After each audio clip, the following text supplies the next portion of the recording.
এই যে ইদানিং একটা ছবি গেল আমাদের, খুব নাম করলো তুফান সিনেমাটা, কি পরিমাণ স্মোক করেছে, কি পরিমাণ ওয়াইন খেয়েছে আমরা দেখেছি।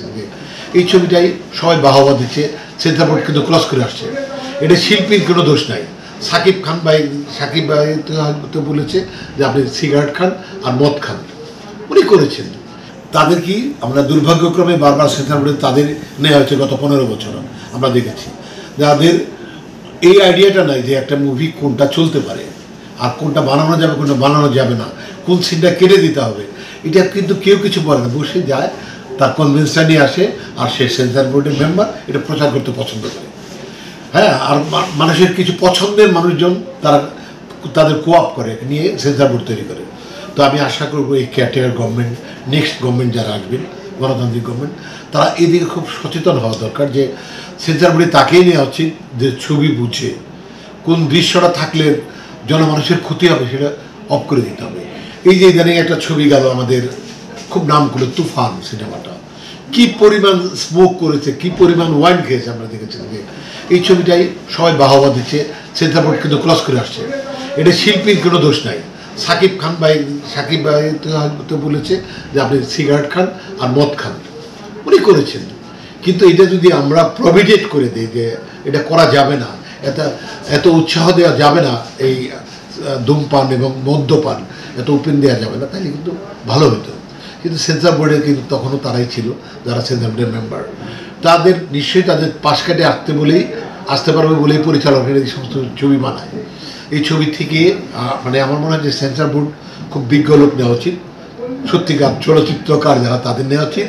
এবং সেন্সার বোর্ড বাদেও যে একটা গ্রেডেশন করতে যাচ্ছে সেটাও কিন্তু এক ধরনের ভালো, যে ABC কোন বয়সের লোক কারা কী দেখতে পারবে, গ্রেডেশন ভাগ করে দেওয়া, তাই না?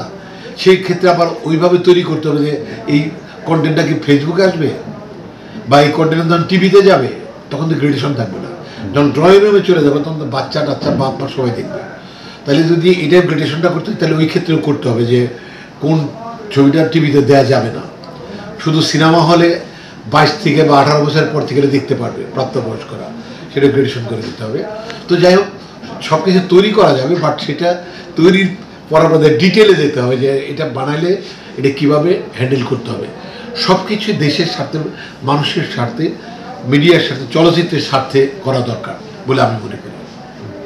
আরেকটা বিষয় হচ্ছে যে মানে আপনি যেটা সেন্সর বোর্ড নিয়ে কথা বললেন, সেটা হচ্ছে যে এখন তো হলের সংখ্যাটাও কম, কিন্তু সিনেমাও একটু খুবই কম সংখ্যাই দেখা যাচ্ছে। যদি সিনেমার সংখ্যা এবং হলের সংখ্যাটা যদি বাড়ে, তাহলে আমি মনে করি বা আপনারা সাথে গত সপ্তাহে একটি মিটিং করেছি, এমডি ছিলেন এবং পরিচালকরা ছিলেন। এখানে খুব মানে উন্নত করে একটা মিটিং আমরা করেছি, যেটা সহনশীল চলচ্চিত্রের বান্ধব মিটিংটা হয়েছে। কিন্তু FDCর ফ্লোর ভাড়া আমরা 50%-এর মধ্যে নিয়ে আসছি, একটা প্রস্তাব দিয়েছি। ক্যামেরা ভাড়া, এরকম এডিটিং প্যানেল, কবিরপুরের স্টুডিও, এখানে স্টুডিও, এবং চলচ্চিত্র একটা FDC সেট বানাতে প্রথম 2 দিন কোনো ভাড়াই লাগবে না। যেটা করলে সম্ভব, যেটা করলে আসলে চলচ্চিত্রে মানুষ ঝুঁকবে। কারণ প্রত্যেকে এসে ক্ষতিগ্রস্ত হয়, সেই ব্যবসায়ী কেন চলচ্চিত্র বানাতে আসবে? তাকে যদি একটু অন্তত তার টাকাটা ব্যাক করে তাইলে হয়তো আসবে। এইটা নিয়ে আমরা একটা মিটিং করেছি। এটা খুব সহসায় রেজাল্ট আগামী সপ্তাহের মধ্যে আসলে আমি বিশ্বাস করি যে প্রতিদিন FDCতে 4টা করে শুটিং পাবেন আপনারা, স্টুডিও ফ্লোরে, বিভিন্ন ফ্লোরে কাজ করবে। ভাই আরেকটা বিষয় যদি একটু বলি যে শিল্পীরা এবং হচ্ছে সাংবাদিক একে অপরের পরিপূর্ণ, মানে সহকর্মী আর কি, যদি এটা হিসাব করি। সো সোশ্যাল মিডিয়াতে আমরা যেটা দেখি যে হচ্ছে মানে কোনো কিছু হলে আমরা এগিয়ে আসি বা আপনারা আমাদের কথা সেই দাবি করেন। তো সাংবাদিকদের নিয়ে মানে আর্টিস্টরা এই ধরনের মন্তব্য করাটা কি আসলেই কি ঠিক না? আপনি যদি আচ্ছা, আমি বলতে চাই যে আমি কিন্তু বলতে চাই যে আমরা আপনাদের আপন মনে করি। আপনারা কখনো কেউ করেন না, কেউ কারো স্পেসিফিক নাম বলতে চাই না। তার প্রমাণ তো দেখলেন গত 1 সপ্তাহ যা হলো, তোলপাড় হলো। সবাই কিন্তু সবাই এক না, সবাই না, মানুষের মধ্যে ভেরিয়েশন আছে। আর আমরা কিন্তু আপনাদের নিয়ে কাজটা করতে চাই। আপনারা ছাড়া আমাদের প্রচার করবে কে? তবে সে প্রচার মানে কি নেগেটিভ হওয়া উচিত না, পজিটিভও করা যায়, তাই না?